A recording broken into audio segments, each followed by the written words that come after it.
Today's episode is sponsored by the Christian Standard Bible. The goal of the CSB is to be faithful to the original languages without sacrificing clarity, all the while maintaining both accuracy and readability. With beautiful designs and multiple study Bible options, everyone, from adults to teens to children, can find a CSB Bible that they enjoy. Learn more at csbible.com.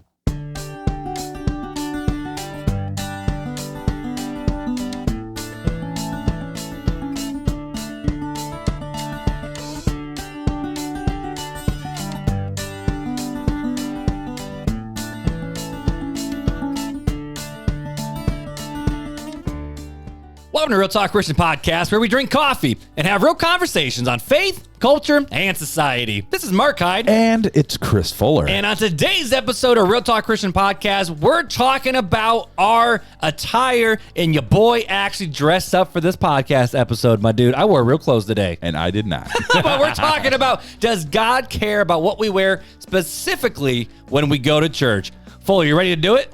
Let's roll. Let's roll.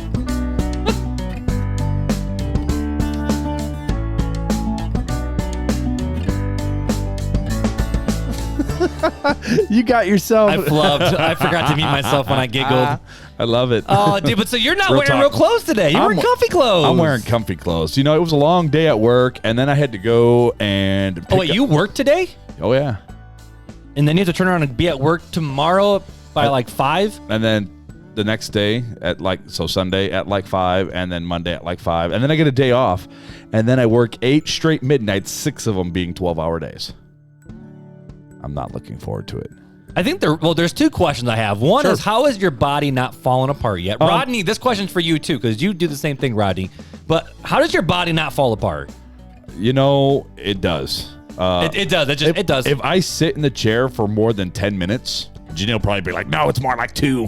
But if it 10 minutes, well, I sure hope that doesn't happen today, because if you fall asleep on the podcast, let's be honest, that would be hilarious. That would be funny. That would be it. But the second thing is, how does Janelle deal with the schedule, man? She's a saint. That's the only thing I could say. I don't know what else to say. That's it. She's a saint. She's just a saint. I mean, I guess at the end of the day, it is what it is. I mean, it is what it is. It is what it is. So you do what you got to do. We like the money, so it is what it is. There you go. And the stability. But because of that, you're wearing sweatpants. So yeah, after a long day, and no shoes or socks. You always wear socks. You okay? Yeah, good? I'm fine. You good? My feet were sweaty. So I was like, you know what? My feet were sweaty. I'm just going to go no socks today. But yeah, after work today, I had to run to Menards. Oh, I love that place. Oh, that it's Menards. Oh, that and Lowe's, man. Yeah. I like Lowe's better, but whatever. So yeah, Menards, I ran there and grabbed a wheelbarrow and some shelves because I got some teenagers from Southside coming over tomorrow to do some yard work for me. Do you? Okay. Well, for Janelle, because I'll be at work, but... and then after that, I came home and I had to work on the tractor and put the wheelbarrow together and yada, yada, yada. So, yeah, it's sweatpants day. That is on my to-do list still, is to get those teens over to my house. But the problem is I have a lot of things I need to burn, but my burn pile is huge and it can't burn because it's been so wet. Like I bought a flamethrower. Yeah, hook up to the kerosene. You should have just talked to me. Oh, no. I wanted my own. I wanted my own. Hog roaster is what they're called. No, or Kentucky Matchstick. But I bought one of those, and even that, the fire could not stay lit. Wow. Like, it is that wet. And I'm like, I told them, I can't have a bunch of kids come over here and haul sticks and cutting down trees if my burn pile is huge. You know that those tiki stands? Yeah. If you put tiki oil over wood, I mean, is that the same as lighter fluid though? Well, no, because lighter fluid and stuff, they puts out. So what actually burns is like gas and lighter fluid. It's the evaporation. It's the fumes above the wet gasoline and stuff. Right. It lights, so it spreads faster. But that tiki oil, though it lets off some, it does not spread as fast. Really? So if I just do some tiki oil and then light it, because I mean, I was doing everything I could just to create heat. We're talking leaves, we're talking cardboard, we're talking everything. And I got a couple areas to start burning. Right. I mean, but it wouldn't stay lit. Yeah. It would not stay lit. So I didn't get the Southside kids over there, but I get you a little tiki oil, man, and use your hog roaster. I learned something new today, guys. There you go. Learned something new. Fun fact with Fuller. But I am wearing a polo and some real pants and socks and shoes and a belt. I put on a collared sweater for you. Yes, you did. You did that for the camera. Let's be honest. I was like, you did it for the camera. They can't see the lower half. But see, I don't wear real clothes anymore because I work from home freelance. See, it's the opposite for us. I have to always wear real clothes, so I take advantage when I don't have to. And you're like, well, I don't take advantage of it either. I get to put on big boy pants today. I texted right before I came here. I texted another buddy of mine he's in the Facebook group. Sure. Ryan Laux, what's up, my dude? Another fellow freelancer who I went to high school with way back in the day. And actually, we played in a band together. Wow. It was called Merge. Merge. With a J. Because it stood for Mark, Ellie, Ryan, and Jesse. Like the 4 band members, we made Merge. We played in downtown South Bend. It was so much fun. We're going to call it Marriage. Merge. What's up, Ryan? But I texted him. I'm like, dude, so freelancer to freelancer, do you wear real clothes too? And he goes, dude, I stay in my PJs as long as humanly possible. Yeah. And then maybe this is too much TMI, but he goes, I've had business calls wearing the same amount of clothes as I do when I go swimming. Let's just put it that way. I'm like, wow. There's a perk to being a freelancer. There is. And especially with COVID and technology and everybody doing like Zoom calls and stuff. Why not? Why not? But speaking about, because today we're talking about our dress and our wardrobe and looking good. You did something to start looking good again. I did. Janelle and I joined a gym. Hey, I don't have clapping ready, so we can't do clapping. Well, What gym are you at? You at Planet Fitness? No, Anytime Fitness. Where's your Anytime Fitness? It's right over here on Bittersweet by the Martins. Like Lincoln Way. Oh, yeah. Yeah, I guess. Yeah, it's right there. Yeah, so there's one there. We're like, oh, it's nice and close. We can go close. anytime. Yep. So I was like, all right, whatever. So have you actually been to I have the not facility?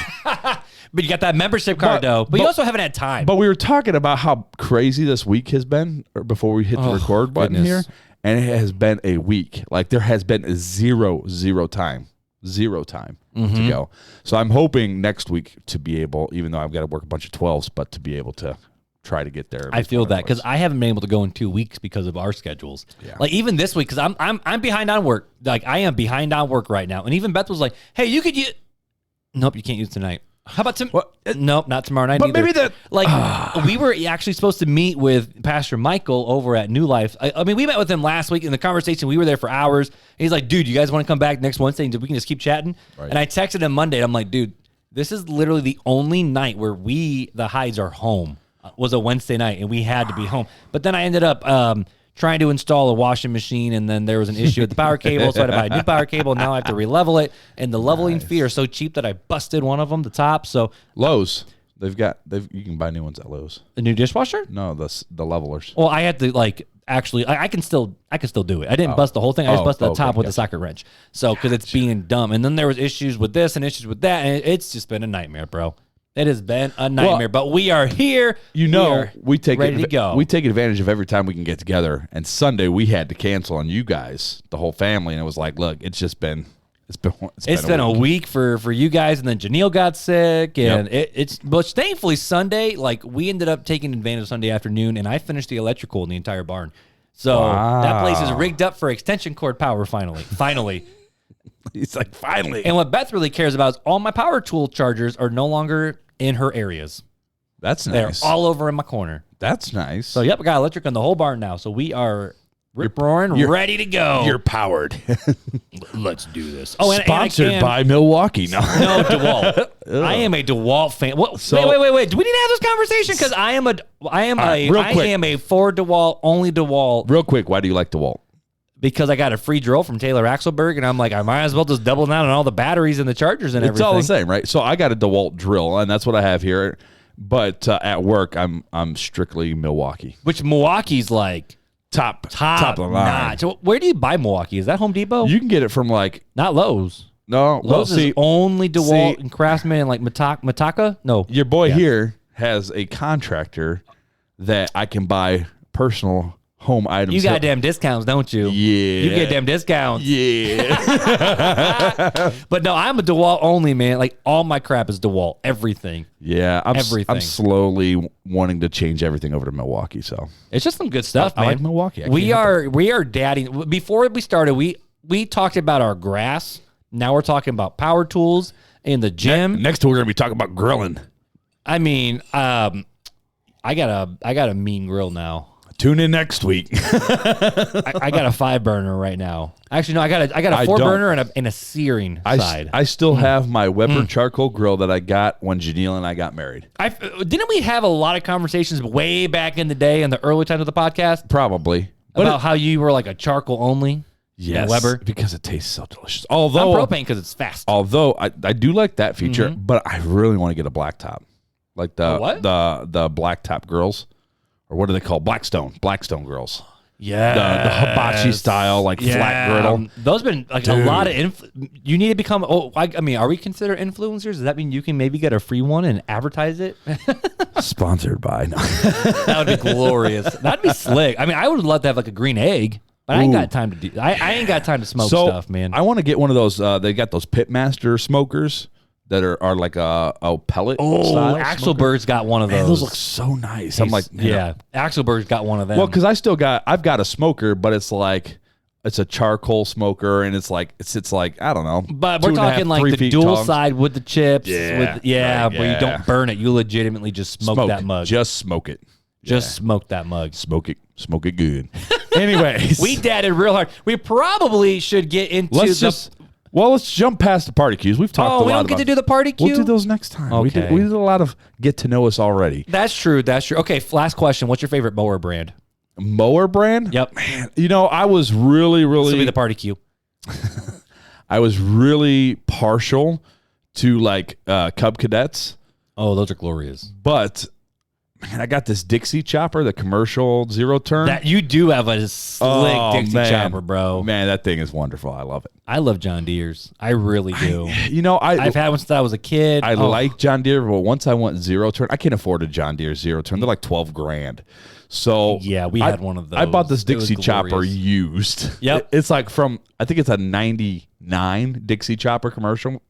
But it runs like a champ. I got your old Saber, like off-brand John Deere. Still running that. And then I have a Craftsman snowblower, like the big old like 4 foot wide snow blowing deck attached to the Craftsman lawn tractor. Takes you 3 minutes to snow plow your driveway. I can snow plow it in 20 minutes. Wow. And it's people are like, oh yeah, 20 minutes. No, I got a stinking parking lot. Yeah, I have a small church parking lot for a driveway. It would take me probably 2 minutes to do mine with it. It was a little demoralizing when I got like a fifth of the done, and then the tractor drive shaft broke, so I had to buy a new part and replace it. And I called my buddy who was a plower, and I'm like, dude, Tom, you got to help me out. Come plow me out. He plowed me out in not even 5 minutes. Like, he just went 1 pass back up, 2 pass back up, 3 pass back up, 4th pass, and he drove away. And I'm like, I texted him, I'm like, what the heck was that, dude? Yeah. And he goes, wait a minute. And ready?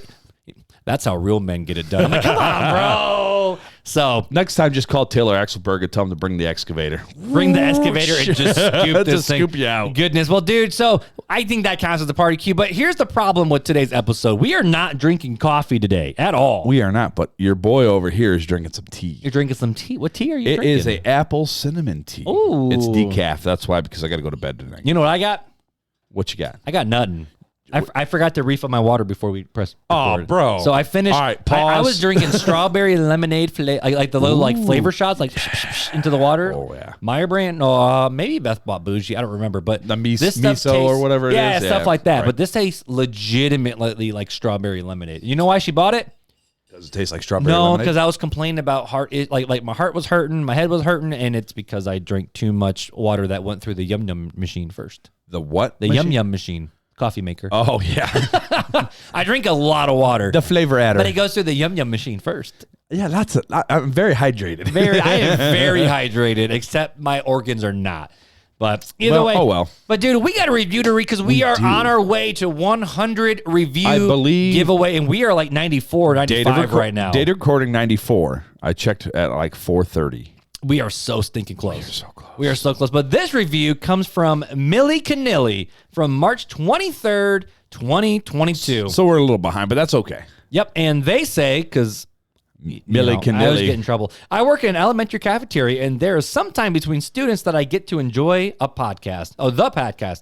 I have been a Christian for a long time now, but I found this podcast by chance about 2 months ago, and I am, all caps, hooked, line and sinker.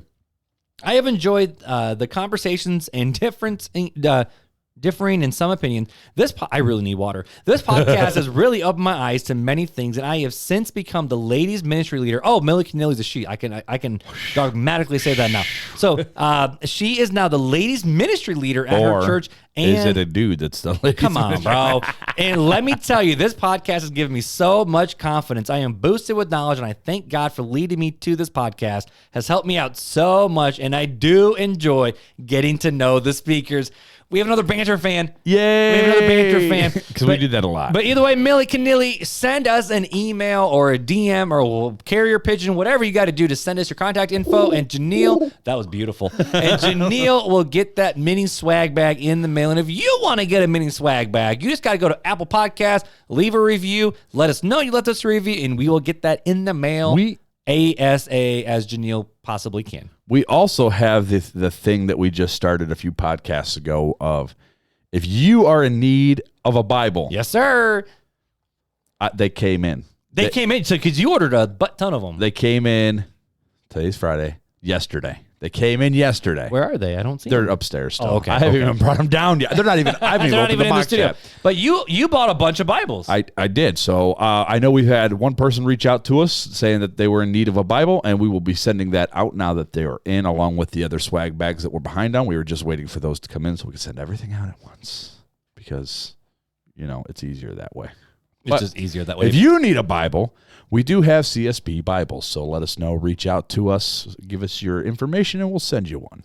Just because we think everyone needs a solid Bible, man. Well, and we're all about the furtherance of the gospel. Yep. So if you need one, contact us. And seriously, no cost, right? Nothing. Cost. Just we will ship you out a Bible because we love you. That's true. I love it. Well, you ready to jump in the conversation? Yeah. So what are we going to do? About 10-minute convetion? Because, it's just about clothes, Mark.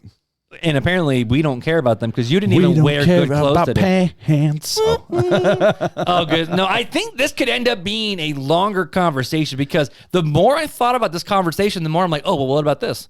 Well, what about this? Because originally when someone asked a question about, what should, or not just what should you wear to church, because that's not really the question, but the real question is, does God care about what we wear to church? My answer right to that would be like, well, no, of course he doesn't. It's like, well, okay, maybe he does. Sort of, but kind of, does. But in reality, no. But no. But then in reality, yes. So I'm like, my goodness. But no. So I actually did a deep dive today to figure out where does the actual terminology, because maybe you've heard this on whatever church movement you're a part of wearing your Sunday best. I was trying to figure out of where did this terminology of wear your Sunday best came from, and there's kind of two different answers to this question, actually. Sure. And this all stems out of earlier America, right? Or more like the poverty, not even the poverty, but when there wasn't really a middle class of America, there was just the super, super, super rich, and then there was the working class, and everyone was in the working class. And way back in the day, the working class worked really hard, dirty jobs, and they sometimes were so poor that they only owned like 2 outfits. And so they would have like their work clothes, which would just be nasty. And then they would want to, clean it to be presentable when they go into public. Sure. Because they want to have a good reputation. The other side of the history, which I thought this was interesting, actually came out of slave culture. And it came out of a lot of black Christians in terms of wanting to appear, honestly, just wearing your Sunday best, because in that culture, I don't want to say culture, it's not culture, but in slave times and then coming out of slavery and the freedom of the slaves here in America, they came out and they had nothing and they were in poverty. So what they did is they're like, we want to put on our best for Jesus. We want to get together and have fun and almost in a way show that we can fit into society and culture. But then there was also even another side of that conversation where and this is not me quoting, or this is not my opinion, this is what I read from black authors. Okay. Is the fact of everything that was black was considered dirty and everything white was considered clean, even skin color. And so to be able to be part of society, they wanted to dress to fit into society, because society was split not just by like for us, we can sometimes split society based on how big your house is or what part of the neighborhood you live in. Back then, it was just what you wore. So it's kind of like for us today, where it's like, like if you and me are rolling around like in a brand new Chevy or a brand new Honda or a brand new Kia, like there's certain people be like, oh, you got money, you bougie. But then you slap us next to a Tesla, Or you slap us next to like Tesla. this new Lexus, that can go 100, like it's like 600 miles on a single charge, or a Rolls Royce, or a Rolls, like you're rolling in the Rolls Royce or the Beamers or the Phantoms. Like it's almost like there's this separation that we have in today's society, but it's been so differential because we actually have a working middle class in our society, so we don't really see that as much. But in other societies where you were either rich or poor, there's zero middle class. It was a way for back in that culture, what I read is the fact of, everything black was considered dirty. So it's like, nah. Let's put them in their place and show that we can fit into the society and culture as well. Interesting. And so the idea of Sunday best kind of came out of this, no matter which side of the story that you hear. It literally is just the fact of we are going to be going to the house of the Lord for worship. We are going to be gathering with other people. We're not going to be working. We want to enjoy this day. We want to kind of, and also maybe even fit in with culture, but it's the idea of like, well, we're going to go worship God. So why wouldn't we want to dress up a little bit? And back then it wasn't like us in nowadays where we have thousands of shirts and, hundreds of, I don't say 100, but you know what I mean? Like we own enough to not just have one set of clothes. We have different clothes for different activities, and sometimes we can change clothes up to 3 times per day based on what activity we're doing. Some people can. Some people can. But, at the end of the day, for us, I would say most people have the ability to have more than just 1 or 2 full outfits that you just wear during the week, and you have to keep up with washing them. But nowadays, I would say the dress your Sunday best literally comes into the fact of, you need to dress your best for God, because you are going into the presence of the King. I've even heard some pastors say, well, if you go wear a suit and tie to these are all phrases I have heard straight from the pulpit because I grew up in this culture of, literally it's like, you got to dress your best for God. Or, if you can wear a suit to work and a tie, you can wear a suit to church. And then there was even one pastor who he was bragging about this in an illustration where he was saying there was one guy who came and he got saved, and the pastor was like, oh, do you own any slacks or a dress shirt? And he goes, No. And the pastor's like, okay, well, let's figure it out. We can buy you one. And so they did it. And he goes, well, do you have a tie now? Well, no. And the guy was starting to get like a better job. So he went out and bought a tie. And the guy was like, hey, you able to buy a suit check? And I'm like, and the answer was why? And the reality is the fact of, well, you're coming before God. You got to dress your best when you enter into the Lord's house. I've heard, other pastors say, well, God deserves the best, not just the whatever. And the fact of, God has done all this stuff for us. He has saved your life. The least you could do is put a little effort into it. Like put some effort into your hair and put some effort into your clothes and put some effort into just showing up in this building. And then if you're going to appear before some other royal dignitary or the president or some big job interview because you want to sit there and say, yes, I can put myself together and I can do all these different things. Why can't you do that for church? Why can't you do that for God? Because if you're going to do that for the Queen of England, you could do it for the King of the Cosmos. Pause. Okay. I interject. Go ahead. Your Honor. That was clever. So here's and where these are things I've heard. These are things I've heard. So here's where I start to differ though, right? Okay.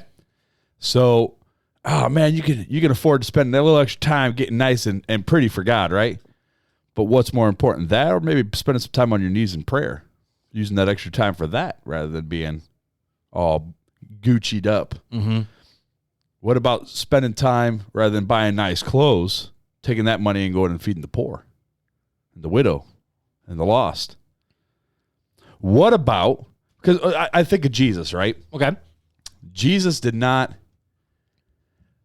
How many Pharisees did Jesus hang out with that we know about? That he actively hung out with? Sure. One, Nicodemus. But he was a Sadducee. Well, okay.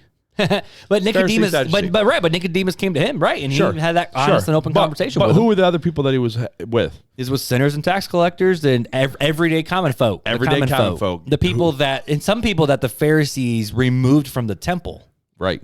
Well, you think of even like the laymen and stuff like that who were beggars on the street having to drag. Think about it, okay? Oh, yeah. Mm-hmm. Having to drag themselves through the street because they can't walk.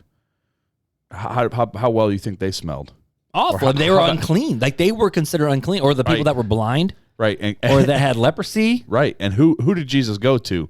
Those people. He went to the sick. Right. Literally. Yeah. So it's almost, I start thinking about the whitewashed tomb. I look good. Oh, we're going to get into that verse in a little bit. I look presentable on the outside, but the inside, maybe not so much. So, anyways, that's all I wanted to interject right now. And we'll get into that because I have 3 different truths concerning clothing that I want to talk about today. And I have a lot of scripture to back it up with it, too. And then questions that I think will be fun for us to answer. Okay. So I think, let's go through the truth of the clothing. Let's do it. Read the verses, talk about it a little bit, and then answer some of the questions that people, I think, honestly will have by the end of this conversation. And this is where it's hard because we are starting to know who our audience is and who hangs out with us on the podcast because of the Facebook group, which is awesome. But I want to make sure I say this, is there's 2 different beliefs that come out of this. There's the culture where it comes out of the Sunday best, and then there's the other culture where it's like just the come as you are.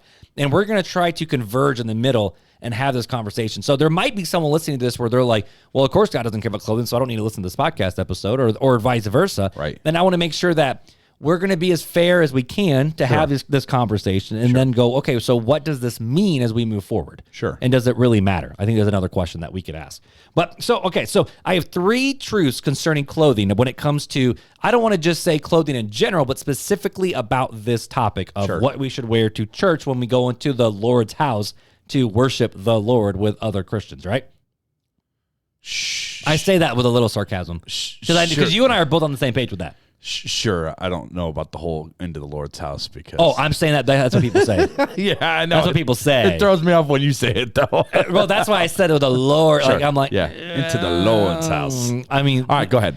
They used to worship him on the temple, and now we worship him in spirit and in truth. Yeah. But, truth about clothing, number 1 is the fact of, specifically about clothing, we are not supposed to draw attention to ourselves and become a distraction or bring the focus onto ourselves in how much money that we have. Yes. So the first rule about clothing is we are not supposed to draw attention to ourselves. We're not supposed to become a distraction, bring focus on ourselves, and cause separation between classes inside of the church.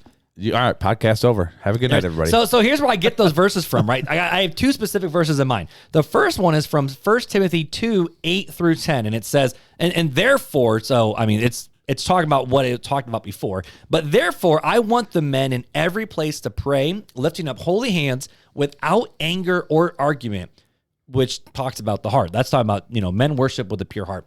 Also, the women are to dress themselves in modest clothing with decency and good sense, not with elaborate hairstyles, gold, pearls, or expensive apparel, but with good works as is proper for women who profess to worship God. Pause. Now, yes. Christian coffee mug Christianity verse.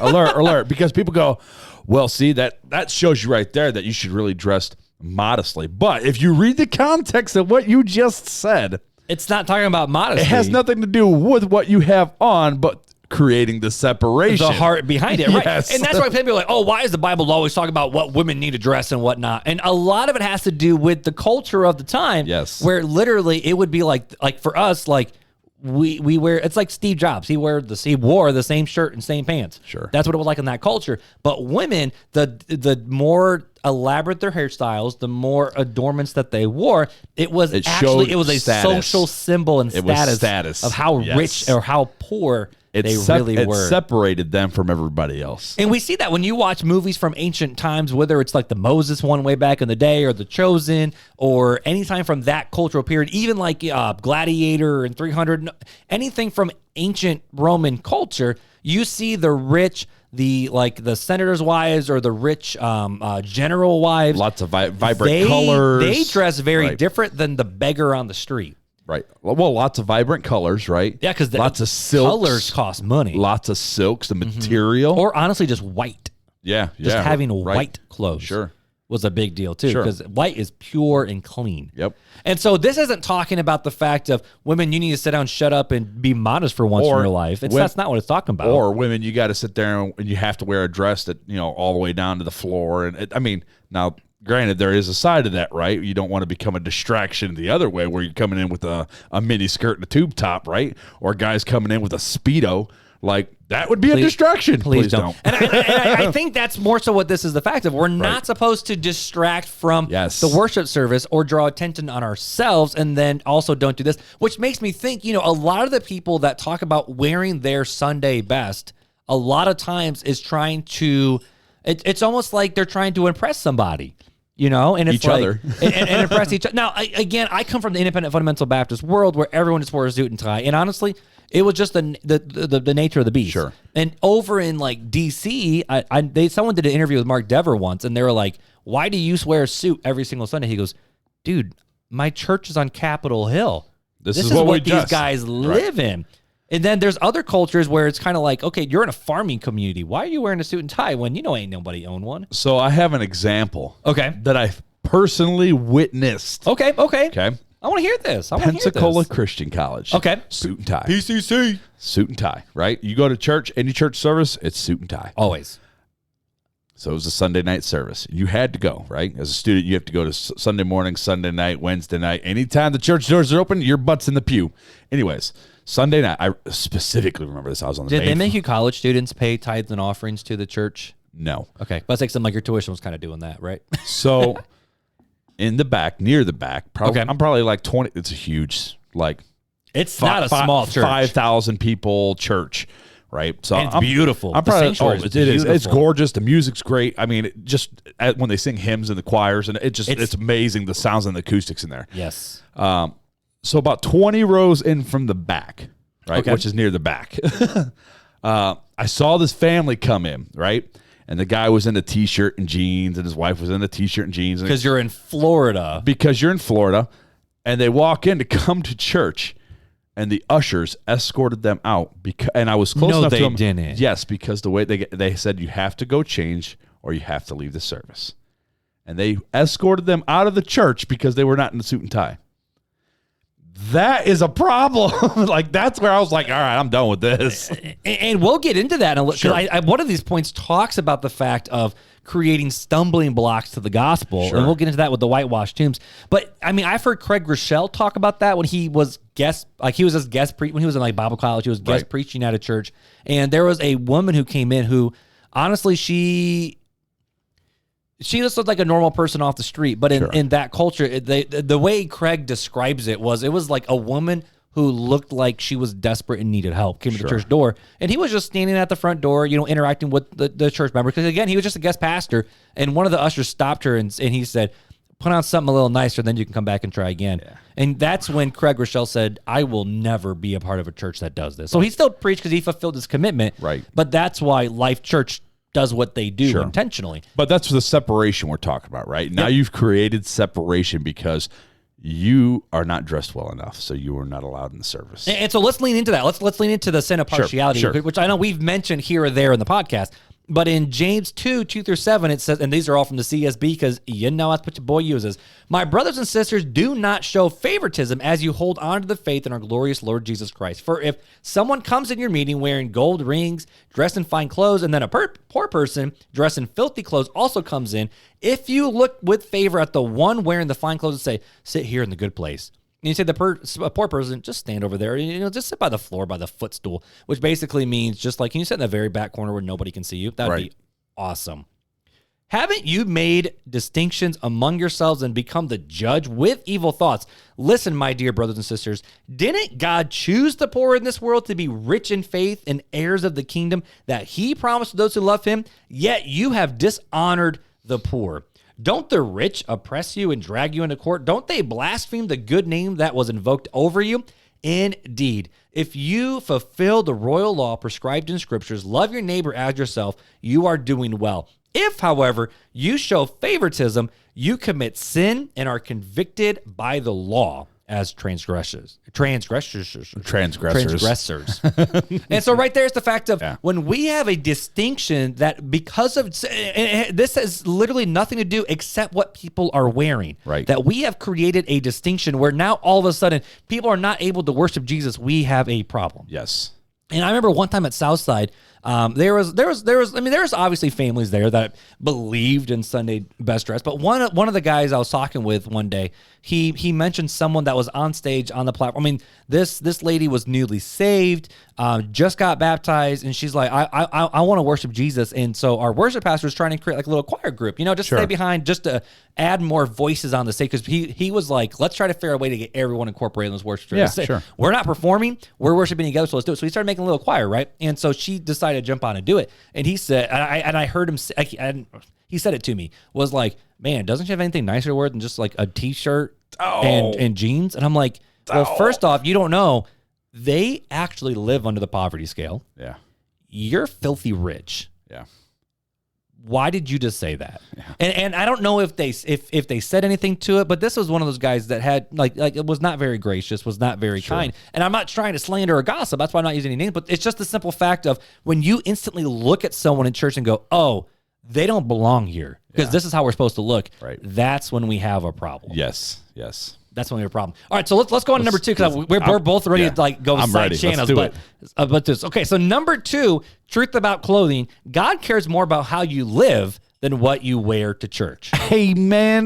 God cares more about how you live rather than what you wear to church. And here's three verses to back it up. We'll read the first 2. We'll chat, and then we'll read the long woe to you passage. Whoa. You ready? All right, so 1 Peter 3:7-8 says this. In the same way, wives, submit to your husbands so that even if some disobey the word, they may be won over without a word by the way they live their life. And this is talking specifically about wives who find themselves saved and their husbands are still unbelievers. Right. And it was also talking about before that of husbands, love your wives as Christ loved the church and gave himself up for the church. So it's, I don't want to say it's just talking specifically about wives, but this is where our passage kind of picks up. So wives, submit to yourself your husbands that aren't saved. Even if some disobey the word, they may be won over without a word by way their wives lives when they observe your pure, relevant lives. Don't let your beauty consist of outward things like elaborate hairstyles and wearing of gold jewelry or fine clothes, but rather what is on the inside the heart, the imperishable quality of a gentle, quiet spirit, which is a great worth in God's sight. For in the past, the holy women who put their hope in God also adorned themselves in this way, submitting to their own husbands, just as Sarah obeyed Abraham, calling him Lord, which, Beth and Janelle, that's a... Get on it. Work on that. I'm just kidding. I'm going to let you take that one. I'm just kidding. You have become her children when you do what is good and do not fear any intimidation. Husbands, in the same way, live with your wives in an understanding way as with a weaker partner, showing them honor as co-heirs of the grace of life so that your prayers will not be hindered. We don't have a lot of time to dissect what's happening here between husbands and wives, because what this is literally saying is the way culture is, wives, submit to your husband, but then also says husbands in the same way. So the same way that wives are supposed to do this, husbands, you are supposed to make sure that you are loving and taking care of and speaking kindly and graciously and uplifting and sanctifying and showing your life. Because this is basically what it's just trying to say is the fact of don't let on the outside dictate what people think. Well, but rather live your life and so where people look at you. And I like how it says... And they can see Jesus. My favorite part of this is doesn't say showing them honor as rulers of the grace of life, but as co-heirs, equal to the grace. Co-heirs. No one is greater than the other.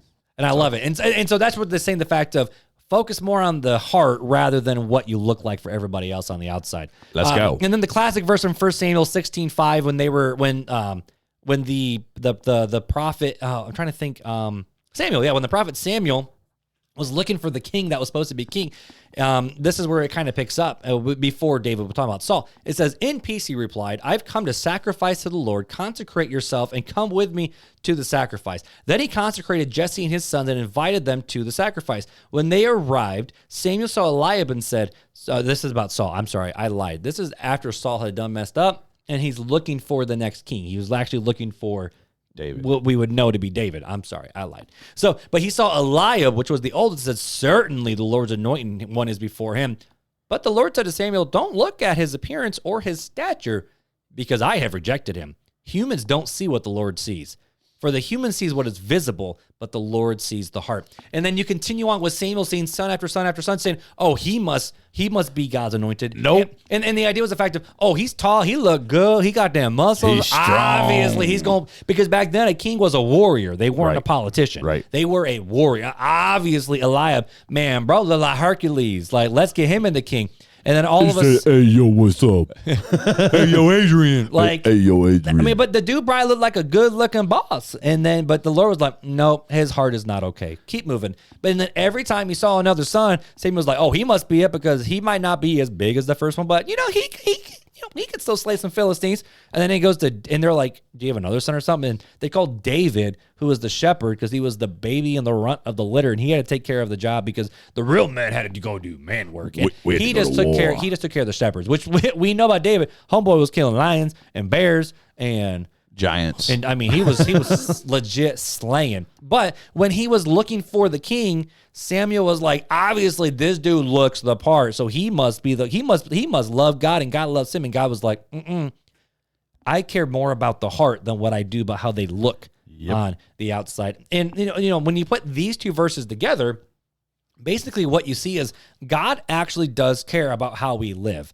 And, you know, from these passages, it even says, like, don't let your beauty consist of all these outside things.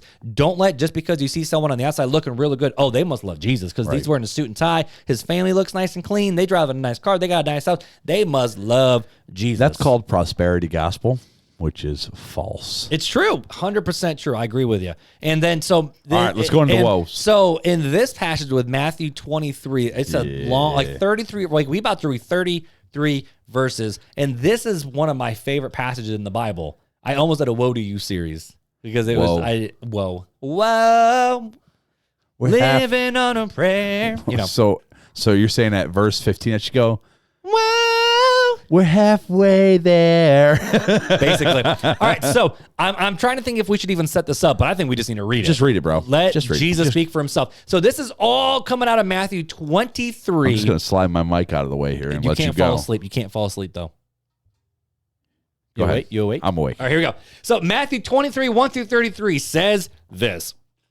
Then Jesus spoke to the crowds and to his disciples. The scribes and the Pharisees are seated in the chair of Moses. Therefore, do whatever they tell you and observe it, which I think is pretty powerful. Right. That Jesus like, yeah, accept their teachings. But don't do what they do. Means they were teaching truth, but not following the truth. Exactly, because they don't practice what they teach. Boom. They tie up heavy loads that are hard to carry, and then they put them on people's shoulders, but aren't themselves even willing to lift a finger to move them. They do everything to be seen by others. They enlarge their, phylacteries, and lengthen their tassels. The tassels are the little prayer shawls things or whatever. Sure. But AKA, they make everything really big, that what they do for worship. So this would be like, you make sure you always have both hands up in worship, and you cry, and you bring that big Bible. You bring the big Bible to church. You're doing touchdown Jesus in your suit with the big Bible. And with the big Bible and the big old tie and the big old cufflinks. Yeah. I mean, maybe that's going a little too far. With the I Love Jesus bumper sticker on your car. With the fishy sticker. Yeah, with the fishy sticker. I like the fishy one. You like the fishy one? I like the fishy one. I like the fishy one, too. It's tasteful. It's Jesus is my co-pilot. Oh, that one. Okay, yep. So they enlarge their phylacteries and lengthen their tassels, which is part of their worship. They love the places of honor at banquets, the front seats in the synagogue, which would be the church, greetings in the marketplaces, and to be called rabbi by the people. And I'm just going to pause here and say, as someone who sat in the pastor chair and like it was nice being called that, this was a sin that I had to fight with a lot with my pride. And I still deal with my pride. To be honest with you, just being blatantly honest, this is confession time with Marc and Fuller.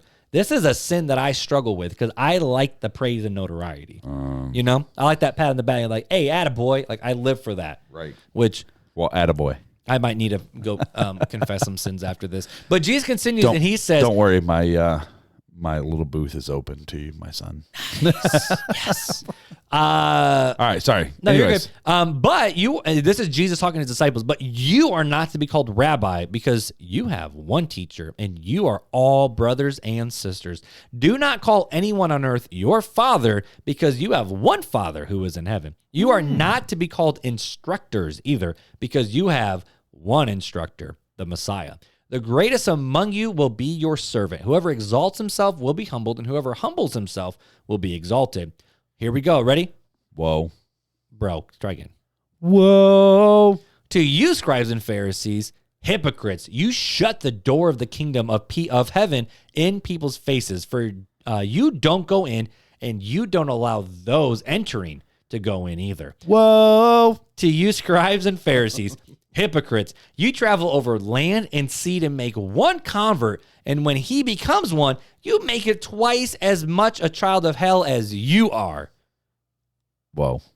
Like, dang. Like, let me read that. That's crazy. You travel over land and sea to make a convert, and when he becomes one, you make him twice as much a child of hell as you are. That is some powerful stuff right there. And bro, that's just number 2. Here we go. Woe to you blind guides who say, whoever takes an oath by the temple, it means nothing, but whoever takes an oath by the gold of the temple is bound by his oath. You blind fools, for which is better, the gold or the temple that is sanctified by the gold? Also, whoever takes an oath by the altar, it means nothing, but whoever takes an oath by the gift that it is on is bound to his oath. You blind people, for which is greater, the gift or the altar that sanctifies the gift? Therefore, the one who takes an oath by the altar well, that's a confusing sentence. Therefore, the one who takes an oath by the altar takes an oath by it and by everything on it. The one who takes an oath by the temple takes an oath by it and by him who dwells in it. And the one who takes the oath by heaven takes an oath by God's throne and by him who sits on it. Basically, it's just saying the fact that you're trying to create all these loopholes like, I didn't really mean it. Because it's kind of like, I swear on my grandmama's grave. Fingers crossed, though. It's like, I swear on my grandmama's grave that I didn't do that. It's like, oh, well, you said grandmama's, not like grandma. Or grandmother. Like, you didn't say on. It's basically just like, you're a bunch of idiots. Right. Like, seriously, no. Woe to you, scribe and Pharisees, hypocrites. You pay a tenth of mint, dill, and cumin, yet you have neglected the more important matters of the law. That is justice, mercy, and faithfulness. These things should have been done without neglecting the others. You blind guides, you strain out a gnat, but gulp down a camel. I'd like to see that. Basically, it's the fact that if you make sure everything is pure, but then you just go and do whatever the heck you want to do anyways, but you make sure everybody else sees it. Woe to you, scribe and Pharisees, you hypocrites. You clean the outside of the cup and the dish, but inside they are full of greed and self-indulgence. Blind Pharisees, first clean the inside of the cup, so then the outside, and then the outside, so that it may also become clean. Woe to you, scribes and Pharisees, hypocrites. You are like whitewashed tombs, which appear beautiful on the outside, but are full of dead bones of the dead and every kind of impurity. In the same way, on the outside, you seem righteous to people, but inside, you are full of hypocrisy and lawlessness. Woe to you, scribes and Pharisees, hypocrites! You build the tomb. You build the tomb of the prophets and decorate the graves of the righteous. And you say, if we had lived in the days of our ancestors, we wouldn't have taken a part with them in the shedding of the prophets' blood. So you testify against yourself that you are descendants of those who murder the prophets. Fill up then the measure of your ancestors' sins. Snakes, brood of vipers, how can you escape being condemned to hell? This is why I'm sending you prophets and sages and scribes. Some of them you will kill and crucify, and some of them you will flog in your synagogues and pursue from town to town. So all the righteous blood shed on earth will be charged to you. From the blood of the righteous, Abel to the blood of Zechariah, son of Berechiah. I should have just been confident. Berechiah, whom you murdered between the sanctuary and the altar. Truly, I tell you, all of these things will come on this generation. This concludes story time with Mark Hyde. And I had a hard time reading all those words, and I am thirsty. But I'll let you break it down, bro. So what is Jesus saying with all of these woe to yous? He's saying, you dummies, straighten up, fly right. Jesus could have just said that. He could have straighten up. Just straighten up and fly right. But let's bring this into the conversation of the church and putting on your best for Jesus when it comes to what Jesus is trying to say here. Basically, what Jesus is saying, you're doing all these things on the outside to make everybody go, wow, this person's a really good person. And on the inside, you are filthy and do not follow God. So what does that mean then? Like how do we bring that into today's conversation and today's culture with this? So the easiest thing for me to say, right, the easiest example is, man, I go to church and I raise my hand and I say them out loud, good prayers, and the Shamala Hamalas or whatever you want. You should have bought a Honda, but I should have bought a Kia? Yeah. You haven't heard the Shamala Hamala guy from Instagram? Yes, actually, now you say it. Yep. Mm-hmm. So you say all them Shamala Hamalas out in public or whatever. And yet, I even think you lead the prayer on the microphone. You up on stage. You teach it in Sunday school. But the day before, you was at the strip club, right? So, which sadly, someone reached out to us via the podcast and said that's what their husband's life was like, and I'm like, oh my goodness. What? So, but it's more the fact of we try to dress ourselves up to go before God, and God cares. Well, We wear our Sundays and put our Sundays best over than our heart's best. And I think that should be the quotable thing right there. We put on our Sunday best instead of put on our heart's best. Because is it bad to wear a suit and tie to church? No. Is it bad to dress up for church? No. Well, but if you're doing it, I think it's why. Why are you doing? Are you doing it to fit in? Are you doing it to look the part? Are you doing it because you think we're going before God, so therefore we need to dress the part? There's also that time where you can mistakenly dress up, right, and wear your Sunday's best, thinking you're going to a church that does the same, and you walk in and you're sticking out like a sore thumb because everybody else is wearing jeans and t-shirts. But those aren't real churches. But that's unintentional. So but the biggest thing about this is the fact that Jesus was basically telling the Pharisees, and he even said, you guys do all of these things, and you shouldn't have neglected either one. You need to give 10% of all your things, but you also forget to show love and mercy, and you're like whitewashed tombs, which basically is like saying you're literally an empty crypt. You are the dirty, you're dead. You are literally dead, but your outside look real good. Like even the cup, we talked about you clean the outside of the cup, but the inside's still gross. But if you just clean the inside, the outside will become clean as well. Sure. And I think that's something to say about the Holy Spirit and how he works in believers. Because a lot of times, the churches that we grew up a part of was the fact of, just as I am. But wear your Sunday best. Oh, but seriously, it's just as I am. Like Jesus takes you just as you are. Great. Now that you're a Christian, here's the list of standards that you need to do in order to be a good Christian. Your hair can't touch your ears. You're in trouble, bro. I am screwed. You are in trouble. You would never survive at PC. There's no beards in heaven. Sorry. Nope. Jesus did not have a beard. He was white, blonde hair, blue eyes, and he was clean shaved. But maybe he had a mustache because for some reason those are okay. Not at PCC. Not in the funded churches I was in. We had a real weird rule at Northland where guys could not have beards, but they could have mustaches. So it's the dudes who grow out the most nasty mustaches, totally got the wax and everything to prove a point of this is ridiculous. And we got the beard rule passed. They said just look like it. Basically, if you can't really grow a beard, shave your stinking face because you look like an idiot. That's how they told us the rules. Shave your face because you look like an idiot. Nice. If you can grow a beard, go for it because there's nothing. And that thing is, there's nothing spiritual about it. Right now, is it a bad? And that's what I'm saying. Jesus was even saying this is the fact of yes, you do these things, but why do you do them? Do you do them because you want to look spiritual? That you want to look the part? That you're trying to fake it till you make it? You have all these rules, and they even say you're going all over the world. I don't want to just throw the independent fundamental Baptist movement under the water because I feel like a lot of other groups do this too. But, you see the fundies knocking on all these doors all the time. They're all out there, Bible thumping, soul winning, street pounding, gospel preaching, conversion. That's what they do, which is awesome. I feel like, we could use some more of that in today's culture of actually trying to talk with people to try to show them who Jesus is. But the second they come into the door, it's okay, well, now you have all these rules you got to follow. Here's the book of 10,000 rules you must follow. Right. And they don't just say, here's the ones you have to follow, be part of us. They say, these are the rules that God wants you to follow. Right. And that kind of leads into what the third point is, specifically talking about this conversation with clothing. And it says that every argument that says we owe God our best has literally zero scripture to support it. Unless you're talking about... It's a philosophical thought. Unless you're talking about Judaism, whereas okay, you have to give a tenth because that was part of the religion, right? Right, but even that, Jesus said, give unto Caesar what is Caesar's and give unto God what is God's. Sure. So therefore, they're talking about tithes and then also taxes and everything else. But yes, kind of, sort of, because he was talking to the Jewish people. Right. So you look at the context of the people. You're supposed to give your first. This is where the illustration they say, well, you're supposed to give your first fruits as a sacrifice to God, and it's but that was all. That's not has anything to do with your clothes. That was all Judaism, though. That was not what Christ came and set up. That was their law of the land. Right. As what they did. And we talked about this. And that law was handed down to them by God, right? As Jews. That was to the Jews, for the Jews, set apart people for that time. That's what that's what God did. Right. He said, these are what you have to follow. Now, I do believe, I think set them apart. I think it's good practice.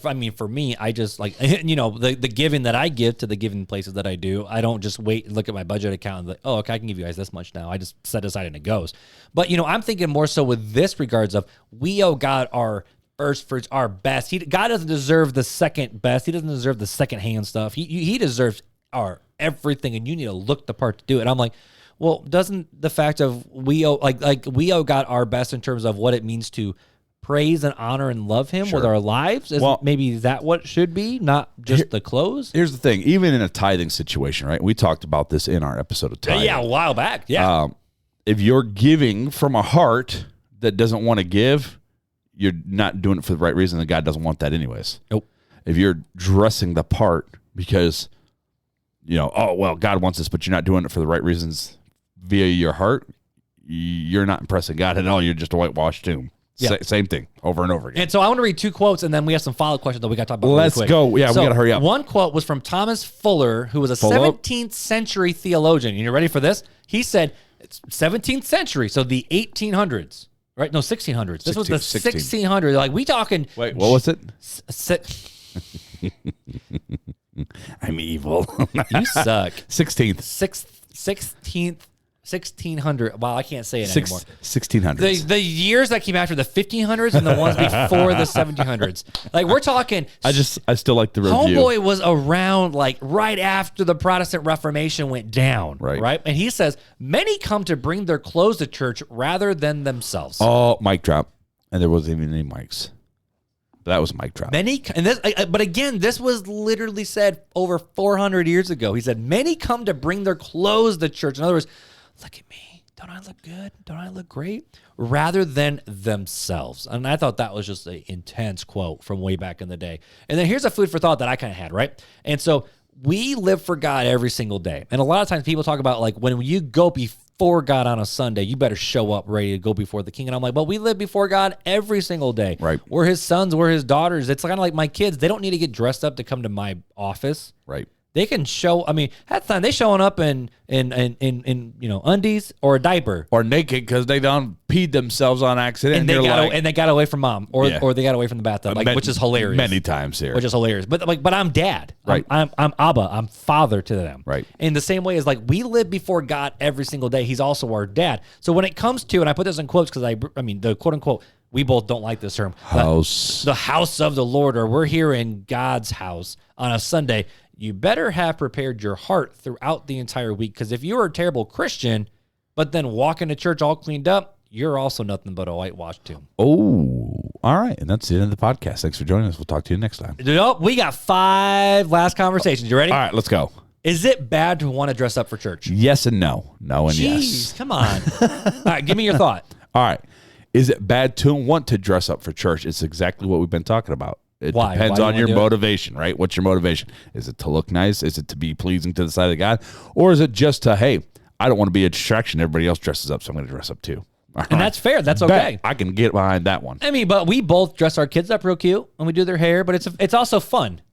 Not always. We don't always. So Piper went and I let her pick out. She picked out this last Sunday a pair of black sparkly pants. You mean the Sunday that Janelle did not have power over the wardrobe? Yes. She picked out, well, we let our kids pick out their own clothes, though. Yep. She picked out black sparkly pants and then a pink Forky from Toy Story t-shirt. I'm like, let's go. That's what you want to wear. I don't care. Let's go. So.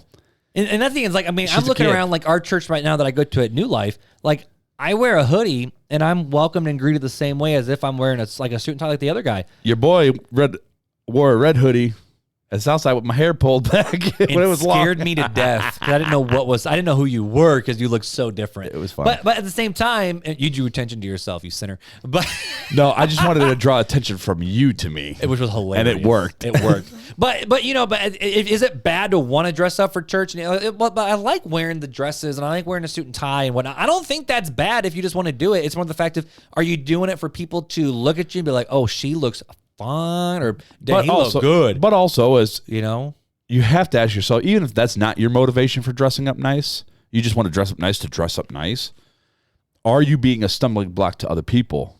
Right? I read that in some of my reading of the fact of, if we're supposed to be missionaries and reaching our culture, but we look so against our culture, right, is that actually a good thing? And so I think you have to take into account the environment that you are in. Mm-hmm. You really do. Check your heart.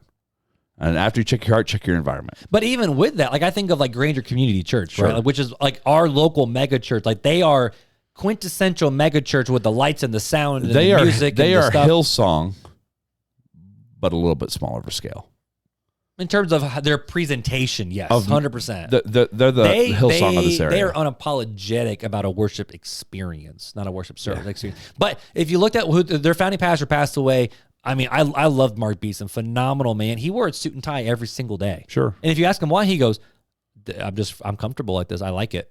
Sure. And I'm like, okay, that's cool. Yeah, whatever. And it also reached businessmen who were like that. But at the same time, Mark was the loudest person to say, who cares what you're wearing? We're just here. You're here ready to worship Jesus. Right. Like that's what they did. And so, I don't think it's necessarily bad to just want to oh, yeah, this is just what I wear. So it's what I do. Okay. Next question. I think that's fair. Is it, we already talked about that one too. Oh, I always thought this was an interesting point of the fact of if we're not supposed to draw attention to ourselves and look like this, why do people a lot of times wear the bright big colors and the big old hats? Well, again, is that culture? But that's also, but you look at over in England, that's cultural. It's cultural. And what's the environment you're in, right? So if you're in an environment where that's what everybody else is doing, not that you should always go along with the crowd. I'm not saying that, but I'm saying I don't think it's a bad thing. I mean, you don't want to draw attention to yourself, so we shouldn't. And this is where it gets hard, though, because I see some churches that are, Catholic, Protestant, I was going to say Protestant, Catholic and Protestant, who have these more ornate worship services where they do dress to the nines, but sometimes it feels like a class war, almost like in Sister Act with Whoopi Goldberg, where they couldn't get any teenagers to show up because happy day. That was second one. I really missed my notes, so I apologize that I just killed somebody's eardrums. But in that show, they're talking about we can't get the young people to show up, and they were looking around because they're like, because y'all don't care about us, y'all don't look like us or talk like us, and all of a sudden Whoopi Goldberg's up there doing her thing. They're like, okay, maybe big wheels keep on turning. Oh, wait. But they also were in the community, loving on the community, and I think that's where the barrier can happen. Where even if you look dressed to the nines, sure, like in a suit and tie, but you're loving the absolute snot out of people. I think that's a beautiful testimony too. But there's another question that people then ask. They flip the question of like, oh, well, is it cool if we just wear PJ pants and t-shirts and it doesn't really like if God doesn't care, should we even give a crap anymore? Like there's that complete other extreme. So how would you answer that question? I would say yes and no. That's my standard answer. He just gives the look. If my our former teenagers are listening right now, I feel you, because I never gave them a straight. I was always like, yes and no, and they hated me for it. I feel you. But yes and Eli, no. I feel you. But yes and no. It's true, though. Like, it does not matter, right? What you wear, within reason, does not matter to the Lord. Okay. But it matters to the people of the Lord, right? If we come dressed with my baseball cap on backwards and some holy jeans and a Ozzy Osbourne t-shirt, and I'm all like totally gothed out, right? I'm thinking back to my punk rock days. I sound like that's not gothed out, that's just punk. That's so punk. If I walked into church like that, like to a church that dresses to the nines, right, has its respect thing, and that's common through the whole congregation, then I would say, no, now it matters. And I think the question would be, are you trying to do that on purpose? But again, if someone's just trying to figure out Jesus and they're just walking in, sure, and that's where I struggle. That's the last thing that they should worry about, right? Right. It is not but important to God. We make it into a stumbling block sometimes, though. Yes, we do. And that's what I'm saying. Should you wear whatever you want, like PJs? Dude, let me tell you, all right? You had the forerunner of Christ wearing camel skins, okay? Walking around the desert like a crazy man, eating locusts and honey, okay?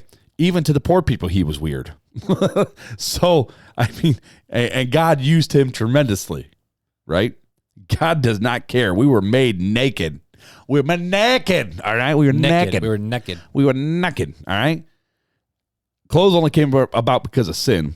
Mm-hmm. And yet it's clothes that are still causing us to sin all the time and becoming stumbling blocks. So, no, it doesn't matter, but yes, it does matter. And this is where my brain kind of starts asking this question, because you look at, like, let's just talk about the modern non-denominational mega-church worship pastor looking vibe, right? Is that just a culture? Because if you look at the way Gen Z dresses and other things, like, is that just a culture and the standard, or are you trying to fit the bill to make it look like a mega-church pastor? Like, you're trying to look like the Furtick, you're trying to look like the Driscoll, you're trying to look like this person.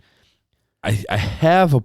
Because my natural tendency is kind of have that vibe. I don't wear big swooping V-necks, but I got a bomber jacket that I love. So I heard a person say they wanted to be a missionary, right? They're like, yeah, I want to be a missionary. And I'm like, are you called? And they're like, no, I'm not called, but I'm going to go be a missionary to Beverly Hills so I can dress whatever way I want. And it was like, I remember John. I remember John Chris's sketch about being a missionary to like Barbados. Yeah. He's like, even the scuba diving instructor needs to hear about Jesus. And God has called me to Hawaii. And the conversation just didn't manifest itself. So we just went scuba. Yeah. It was a sketch. It was not real. So, but I've had a reel where they were like, I'm just gonna go. I want to go to Beverly Hills. And do you feel called? No, I just want to go to Beverly Hills. And so I figure, I could be a missionary or what, something like that over there. It's like, wait, what? Like, because they wanted to dress a certain way, right? And it wasn't about God or reaching anybody or being part of the congregation. It was about them wanting what they wanted. And so... and that's where I appreciate the worship pastors like... Okay, so it's funny. I've found a common thread through a lot of them. So Shay... I love what he Shay wears does. The same stinking shirt. He bought, what did he say? He bought 4 or 5 of the same exact shirts. Because they were comfy and they fit and they worked with his guitar. Well, they were comfy, they fit, they worked with his guitar, and he goes, no, I don't have to worry about what I'm going to wear on Sundays. But remember the day he wore a different shirt and the whole congregation lost their mind to the point that Scott even pointed it out in the service. And we're not saying Brandon did that to try to draw attention to himself. It literally was the fact that he's been working out too much, so his arms didn't fit in his shirt. Well, not anymore. Now he goes, I go, why aren't you wearing the shirt no more, man? He goes... Kids, I've gotten too fat. Sympathy weight, because that's actually what he said. He said my belly. That's what it was. My belly. My belly. But he didn't do that to draw attention. But he wanted to cut. He said he flat out said I want to cut down bears. And who cares what I'm wearing? We're not here to talk about the dude. Do you see them shoes? Shay was rocking. Like that's not what it was about. No, he didn't want to draw attention to himself. He was leading worship, not leading the gaze. But that's the thing. Like if I look at Stephen Farrett, right? Like, if he walked into Southside, I'd notice. I'd be like, dude, that dude is, like, way overdressed. Like, he's dressed up, like, in some Gucci clothes. He's, like, well, it's the flashing money. It's the preacher in sneakers. Right, but he's flashing money. But where he's at, maybe it works. I don't know. He's in Charlotte. It doesn't. I have a hard time with pastors that, to me, if you're a pastor, you should only take from the church exactly what you need to live, right? It shouldn't be this glamorous lifestyle. It should be a very humble lifestyle. And that's why I love Rick Warren's approach of the reverse tie. He lives on 10% and he doesn't even take a dime from the church anymore. And homeboy literally wears like the same blue shirt every Sunday. And I'm good with that. Like you should only take, you should only receive. I don't want to say take because that makes it sound I want to bad. say most of the worship pastors that I have known really close, like, Shay at Southside, Jake at New. Jake, I even noticed, I'm like, homeboy wears the same shoes and pant and shirt every Sunday, and then on Easter, I'm like, oh, he's wearing a blue shirt and khakis. I mean, it still fit the bill for his, like, just his personality. If you all want to know what I look like on Sunday, it's this, but with a pair of jeans and no hat. Yep. That's about it. But then even like, Brendan Prout, who was a lot more modern, he wore a black T-shirt and black jeans every Sunday, partially because, his wardrobe consisted of black, really black, and jet black, and lighter black. Like, that was his wardrobe. AKA but if you ever ask him, you're like, why do you only wear this? He goes, because it's not about me. I try to play. I don't care. I'm just here. I'm here to lead worship. And so most of the worship pastors say just cut out all the junk that's going to block me from letting someone worship Jesus. I think that's the right heart to have. Right. And obviously we're all going to dress a little bit differently, like in terms of just our style and personality and even our body builds and whatever. Like it is what it is. Sure. But like, I mean, there's even a Sunday one time where I intentionally did this at Southside just to see what people would say. And I wore a flat bill once at church. Ooh. Remember that when I did that? Or were you not there for that Sunday? I don't know. Or a flat bill, mainly just because I wanted to say, I'm like, well, people look at me weird because I want to see what it feels like for a visitor who walks in. Because there's a visitor who walks in with hats all the time. Sure. I want to see what they feel like. It was awesome. No one said a thing. The only person that made fun of me was Hornick, and he goes, "Hey, dude, your bill's too straight, and let's make it look right." So it's more of they're making fun of me for me, not the hat. And so that's the beautiful thing about where we should be as a body of Christ is the fact of we're supposed to worship God every single day, and it's not just when we show up on Sunday. Now, I believe Sunday is extremely important in the growth and life of a believer because it's an intentional decision to worship together corporately with other people. It's a set-aside day for corporate worship. But if clothes are becoming the stumbling block, and if we're trying to tell people, and I think of this thing for Jesus where it says like you create all these rules and laws and regulations, but you can't even you don't even lift a finger to try to do what you say. Right. We're creating stumbling blocks to the gospel where we go over all above and beyond to win people for Jesus, but then we give them all these hard regulations. It's supposed to be more the fact of we're supposed to love big, we're supposed to love God, we're supposed to love others, we're supposed to point people to Jesus. And if we are taking the oh, look at me and the grandiose, how we look, how we dress, how we act, how we talk, but our inside's full of just junk, at the end of the day, woe to you. Right. Yep. And I had to think about that for me, but woe to me, because I have that personality of like I want to look good and I want people to notice. Right. And so that's the struggle that I have to fight with every day. So, final thoughts. What are your? We're at an hour and almost 10 minutes. Bro, I already gave all my final thoughts. So you're done? That was it. Is the fact of I'm a sinner who needs to go ask Jesus for forgiveness. But chief of sinners. At the end of the day, what I'd say, do clothes matter? I would say your heart matters more than your clothes, but your clothes should not draw attention to yourself, and it should not create a rich-poor barrier and a hindrance to the gospel. Clothes should not keep you from loving God, but clothes should also not be keeping you from loving others. That's I really say that one again. Can you say that again? Oh, so you're gonna okay. That was really good. So clothes should not keep you from loving God, and clothes should not keep you from loving others. Time for Fun Facts with Filler.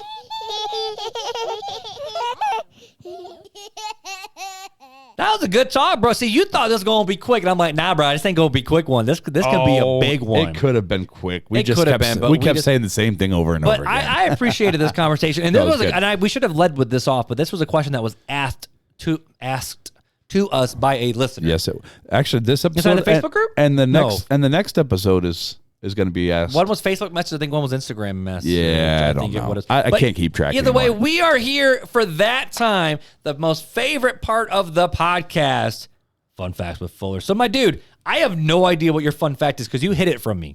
I did. You did not let me see it. Somebody texted me at 4:45 and goes, "The show notes are in now, finally." And I'm like, well, no, it was 4:30. It's just going to be off the fly then with the fun facts. Actually, no, you're right. It was like 4:45, wasn't it? Whatever it was, that doesn't matter. I sent him, ate dinner really fast, and jolted over here. Pretty much. So, what's the fun fact to end the show tonight, my dude? So, the fun fact of the day is there is an annual coffee break festival. Wait, a coffee break? A coffee break festival. Okay. For millions of people, the coffee break is a key but often underappreciated part of each day. To stop. Let's pause. We appreciate it. Oh, we appreciate it. Good. We real good. To stop and give the break its proper due, the town of Stoughton, Wisconsin hosts an annual coffee break festival. The gathering includes coffee tastings, brew-offs, and bean spitting contests. Yes. All right. Why Stoughton? According to city officials, the coffee break was quote-unquote born in the city in the late 1800s as a woman at the local Gunderson tobacco warehouse began the ritual of pausing during the workday to brew up some coffee and have a chat. That is so cool. We need to have a festival to give a coffee break its proper place back in our lives and society. Bro, we need to make a road trip, RTC on the road, to Stoughton, Wisconsin for Coffee Break Festival. I feel like we may need to do a live or just a recorded episode there. Like, we're just here, RTC's just here in Stoughton, Wisconsin, taking a coffee break. Where is it, like, on the map? Like, where? I have no idea, but it's in Wisconsin. Beth, do we know? Because we're going to Wisconsin for her family reunion this summer. It can't be that. Well, let's see. All right, so why don't you go ahead and give your spiel, and I'll look up how long it takes to get to Stoughton. Perfect. If you would like to send us coffee, you can send us a message because we would love to try some new coffees. You got it pulled up? That was my spiel. Bro, 3 hours and 41 minutes. Let's go. That's just south of Madison. Dude, let's go. Let's go, dude. That's just a little past Chicago, man. That date. We got to put it on I got to look up when it is, dude. 3 hours and 41 minutes. We're going to Coffee Break Festival. That is freaking legit. But until we do that, we are going to be here with you guys week in and week out. Every Thursday morning, we're dropping the new episode because we want to have these fun conversations, these real talk conversations. And something that we've enjoyed having is continued real talk conversations over on our Facebook group. So go to RTC Online Community on Facebook. The easiest way to, I think, find a link. I need to add it to the website to link out to it because I don't think I have that yet. Oops. Good idea. But you literally just go. The easiest way is go to our actual Facebook page at Real Talk Christian Podcast and literally go to the groups, and you can find the groups right there. It is right there. We have well over 100 people inside of that group who interact almost daily. And it is just super, super cool to connect with you guys over there. So if you're already a part of that Facebook group, thank you for being a part of it. You guys should start some conversations too, because it can't just be me and Fuller all the time. Well, we have had a few. Yeah, we've had a few, but we need some more people. You've been really good about it, though. I already called out Ryan Laux in the beginning. I'm going to bookend it with Ryan Laux. You need to start a conversation in that Facebook group. But if you're not on Facebook, we're on Instagram. You can find us on our website, realtalkchristianpodcast.com. The email, realtalkchristianpodcast@gmail.com. The email, realtalkchristianpodcast@gmail.com. Or our phone number, 574-400-5352. That's correct. I love it. Did I miss anything, bro? I do not think so. I love it. Well, I guess all we have to say is until next time, take it easy.